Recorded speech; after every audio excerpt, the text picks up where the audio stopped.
qodobada aan idinkugu haynana waxaa ka mid ah ururka xisbullah ayaa gordhoweyta soo saaray war culus oo ku aadan wadahadallada u dhexeeya dowladda lubnaan iyo israa'iil kuwaasi oo ay ku tilmaamtay inaysan wax macnaa u samaynayn waddanka lubnaan waxaana si adag ay u sheegeen inay jawaab adag ka bixin doonaan weerar kasta oo israa'iil ay soo qaado hadalka xisbullah ka soo yaray ayaa ku soo aadaya iyadoo maanta goor sii horreysay ra'iisul wasaaraha israa'iil benjamin netanyahu uu ku eedeeyey ururka reer lubnaan inuu carqalad ku yahay heshiiska rasaas joojinta ee la gaaray wararkii ugu dambeeyey ee xiisadan ayaan idiin soo gudbinaynaa iyadoo weeraro iyo weerar celisna ay socdaan wasiirka arrimaha dibadda ee waddanka iiraan cabbaas caraaqji ayaa dib ugu laabtay magaalada islaamabad ee caasimadda waddanka bakistan waxaana uu sheegay in dhibaatada bariga dhexe ka aloosan xudun ay u tahay ciidamada maraykanka iyo saldhigyada maraykanka ee gobolka ku sugan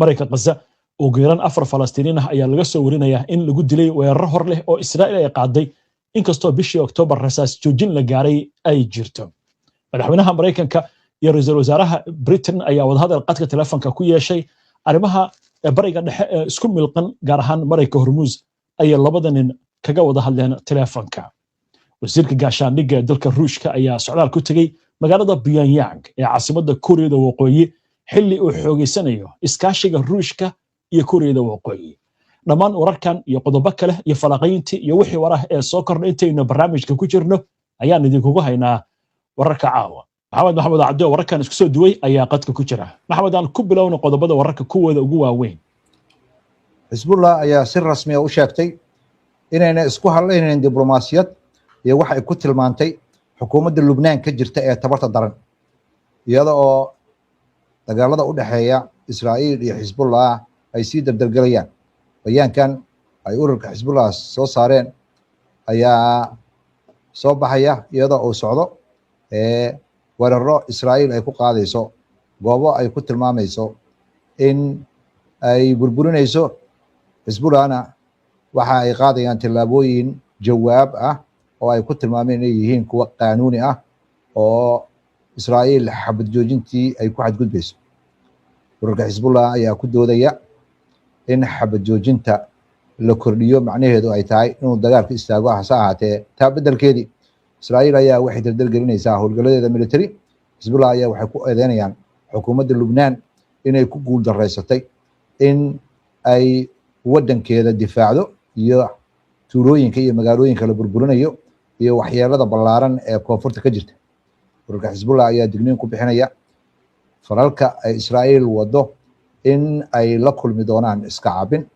waxayna ku gacan saartay isku dayga ah in lagu xiriirinayo waddanka Lubnaan heshiiska xabad joojinta ay ku sheegeen inay tahay mid ay ku heshiiyeen Maraykanka iyo Benjamin Netanyahu iyadoo aan wax wada tashi la yeelan waddanka Lubnaan mar sii horreysay ra'iisul wasaaraha Israa'iil ayaa ku sheegaya ururka Xisbullah falalkiisa inay yihiin kuwa burburin ah kana dhan ah xabad joojintii la isku afgartay Israa'iil iyo Lubnaan u dhaxaysay waxaana waajib ayuu leeyahay Netanyahu in la fahmaa Xisbullah inay ku xadgudbeen xabad joojintii burburinayaan xabad joojinta Netanyahu ayaa la hadlayay golihiisa wasiirada wuxuuna sheegay in xabad joojintii u dhaxaysay Israa'iil iyo Lubnaan 3 toddobaad lagu daray ururka Xisbullah ayaa ku gacan seeray eedeymaha ka soo yeeraya Israa'iil ee la xiriiray xabad joojinta oo ay ku tilmaameen inuu yahay waxaan macno lahayn waxayna ku eedeynayaan Israa'iil inay xadgudub ku tahay xabad joojinta siina wado duqeyn xagga cirka iyo iyadoo ku sugan meelo ka mid ah koonfurta Lubnaan ururka Xisbullah ayaa sheegaya in weerarada ay yihiin kuwa difaaca oo looga hortagayo Israa'iil xadgudubada ay geenayso wasiirka arrimaha dibadda ee waddanka Iiraan ayaa ku soo noqday magaalada Islaamabad ee caasimadda ah waddanka Bakistan kadib markii uu booqday waddanka Cumaan sida wakaaladaha wararka ee reer galbeedka qaarkood ay xusayaan Aragji soo noqoshadiisa ayaa imaanaysa kadib markii uu ka ambabaxay Islaamabad sida lagu qoray barta X oo uu ku sheegay in uu mowqifka Iiraan la wadaagayay waddanka Bakistan ra'iisul wasaarihiisa Shehbaz Sharif iyo saraakiisha sarsare kadibna u ambabaxay meelo kale Trump ayaa sheegay in uu baajiyey wafdigii uu soo dari lahaa Bakistan. Aragti ayaa bartiisa ku qoray in weli aan la arkin haddii Mareykanku ay dhab ka tahay wadiiqada diblomaasiyadeed ilaa hadda wax sansaana oo muujinaya ma jiraan. intii uu booqashada ku maray wadanka Cumaan, wasiirka arrimaha dibadda ee wadanka Bakistan Abbas Araghchi ayaa la kulmay Sultan Haytham bin Tariq, waxayna ka wada xaajoodeen xiriirka labada dal iyo arrimaha gobolka bariga dhexe ka jira iyo dadaalka diblomaasiyadeed looga gol leeyahay in lagu xalliyo qalalaasaha ka taagan gobolka bariga dhexe. Araghchi ayaa sheegay khibradda wadanka Iiraan ay ka heshay dagaalka Israa'iil iyo Mareykanka ay ku qaadeen Iiraan ka dhanka ah wuxuu muujinayaa dowladda Mareykanka joogitaankeeda gobolka bariga dhexe inuunan amni keenayn iyo wadamada martigelinaya inuu amni u keenayn, ayagaa keenaya buu leeyahay amni darrada iyo gobolka inuu kala qaybsanaado. ugu yaraan 4 qof oo Falastiiniyiin ayaa lagu dilay weerar kala duwan oo Gaza meelo kala duwan ay Israa'iil ku qaaday, sida laga soo xiganayo hay'adaha caafimaadka iyo saraakiisha caafimaadka ee marinka Gaza. duqeyn xagga cirka ayaa qof lagu dilay isagoo marayay tuulada al-Maqraqa, halkaasoo Israa'iil ay xabado fureen iyo madaafiicda goobta ama artilleriga oo ay ku dileen 2 qof kale Falastiiniyiin ah magaalada Gaza agteeda. Israa'iil ayaa sidoo kale qof dumar oo 40 jir ah ku dilay Khan Younis ee ku taala koonfurta marinka Gaza, sida hay'adaha caafimaadku ay sheegayaan. hay'adda caafimaadka ee Falastiiniyiinta ayaa sheegtay dadka dhintay ilaa iyo Oktoobar 2023 ee Falastiiniyiinta ay gaareen 27,587, kuwa dhaawacahana tiradooda aad ayay u badan tahay. ilaa iyo wixii xabad joojinta markii la gaaray bishii Oktoobar 2025 Israa'iil waxay sii wadaa in ay weerar joogto ah ku qaado marinka Gaza oo ay ku disho dad Falastiiniyiin ah, isla markaasna ay xadgudub ku sameysay heshiiskii xabad joojinta. Ra'iisul wasaaraha wadanka Britain Keir Starmer iyo madaxweynaha Mareykanka ayaa ka wada xaajooday in si degdeg ah loo baahan yahay in marinka Hormuz mar kale dib loo furo mar ay telefoon ku wada hadleen. labada hogaamiye ayaa ka wada xaajooday in si dhaqso ah loogu baahan yahay marinkaasi inuu mar kale hawl galo marka la fiiriyo dhibaatada dhaqaale ee caalamka dhan ka soo wajahaysa iyo qiimaha nolosha ay ku sii kordhaysa dadka ku nool Britain iyo caalamka. afhayeen u hadlay xafiiska ra'iisul wasaaraha Britain ayaa sheegay in ra'iisul wasaaraha Britain uu la wadaagay horumarka ay hindisaha isaga iyo madaxweynaha wadanka Francisca Macron ay soo jeediyeen sidii dib loogu soo celin lahaa in marinkaasi si nabada loo maro. wararka caalamkana waxaa ka mid ah wasiirka gaashaandhigga ee wadanka Ruushka Andrei Polozov ayaa gaaray wadanka Kuuriyada Waqooyi, halkaasoo wasiirka gaashaandhigga wasaaradda gaashaandhigga ay sheegayso in Abriil 26 oo maanta ah uu yahay ninka sarkaalkii labaad ee sare ee booqda magaalada Pyongyang ee caasimadda u ah wadanka Kuuriyada Waqooyi. mar sii horeysay waxaa booqday afhayeenka baarlamaanka wadanka Ruushka Volodin. waxaa sidoo kale la rabaa inay uu ka qayb galo munaasabad loogu dhisayo taalo askartii Kuuriyada Waqooyi uga dhintay dagaalka wadanka Ukraine. Mr. Borisov ayaa la filayaa inuu wada hadal la yeesho hogaamiyaasha sarsare ee Kuuriyada Waqooyi iyo saraakiisha sarsare ee xagga ciidanka, waxayna qayb ka tahay arrimahani xiriirka labada dhinac ay sii xoogeysanaya. waa tahay Maxamed, waa mahadsan tahay. daawadayaashana ay mahadsan yihiin. daawadayaal waxaan u gudbaynaa gordhow falaqaynta wararka iyo wixii war ah ee degdeg ah ee soo kordha ha yeeshee aynu ku hakanoo qadar xayeysiin ah. soo dhawaada mar kale daawadayaal, weli waxaad la socotaan barnaamijkii wararka caawa. Maxamed, waan u soo laaban doonaa arrimaha kale ee bariga dhexe iyo Hormuz iyo Iiraan iyo xiisadda Mareykanka, laakiin Xisbullah aynu ku bilowno. wadahadalla la qorsheynaya toddobaadii kadib in Washington ay ku kulmaan Joseph Aoun madaxweynaha wadankaasi Lubnaan iyo Netanyahu ra'iisul wasaaraha Israa'iil. Xisbullahna mowqifkeeda waynu maqlaynaa. maxay ka macno tahay amuurahani isku warkan hadda ay soo saartay Xisbullah si gaar ah? Xisbullah waxay u aragtaa xukuumadda Lubnaan ee wada hadalladan ku jirta in ay luminayso awooddii iyo taageeradii ay ka helaysay dadka shiicada ah ee ka tirsan mujtamaca waddanka Lubnaan oo laba dhinac ah. dhinac waxa weeye ururka Xisbullah, dhinacna waxaa matala afhayeenka baarlamaanka. dhowr goor ayaa madaxweynaha looga digay in uu ka joogo wada hadallo aanan macno badan ku fadhinayn.